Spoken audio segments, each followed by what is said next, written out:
All right, let's dive into the fascinating and, yeah, often super expensive world of designer vinyl toys. Now, these are not the action figures you're going to find at a big box store. Nope. We're talking about limited edition, artist-driven artifacts that have a really deep cultural history. And trust me, the prices might just blow your mind. So take a look at this. This is the ARBOTS Black Gold Edition from a design brand called Anonymous Ridicule. And yeah, you're seeing that price correctly, $379. It immediately makes you ask the question, why? What on earth makes a piece of vinyl worth that much money? Well, the short answer, you're not just buying a toy. You're buying a piece of art that tells a story. And it's all wrapped up in a meticulously handcrafted artifact. So over the next few minutes, we're going to break down exactly what all of that means. Okay, so first things first, to really get the price, you have to understand the whole philosophy behind these things.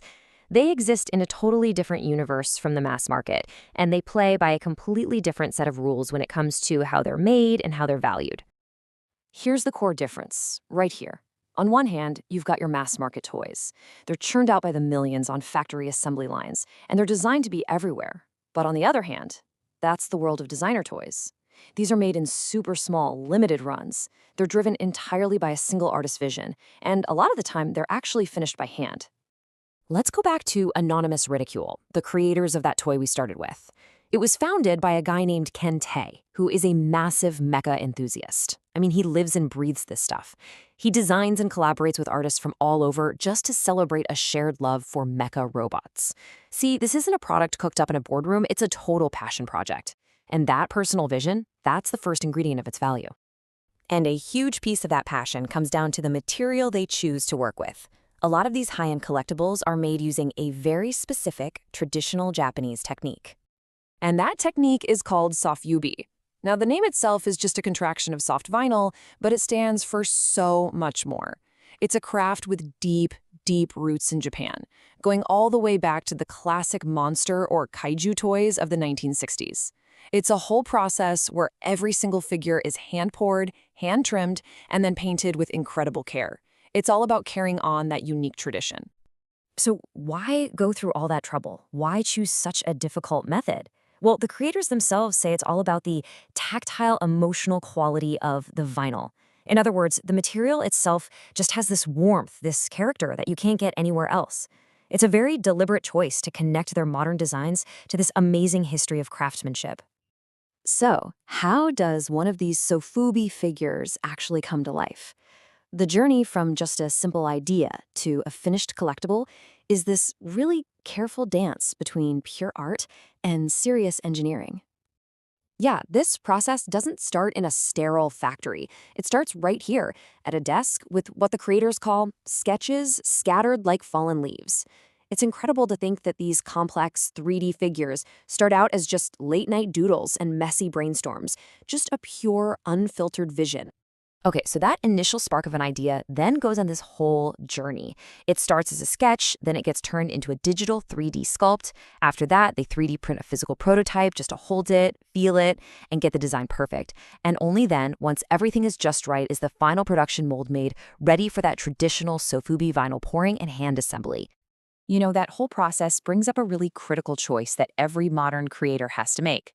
Do you lean into all the new technology, or do you embrace traditional craft?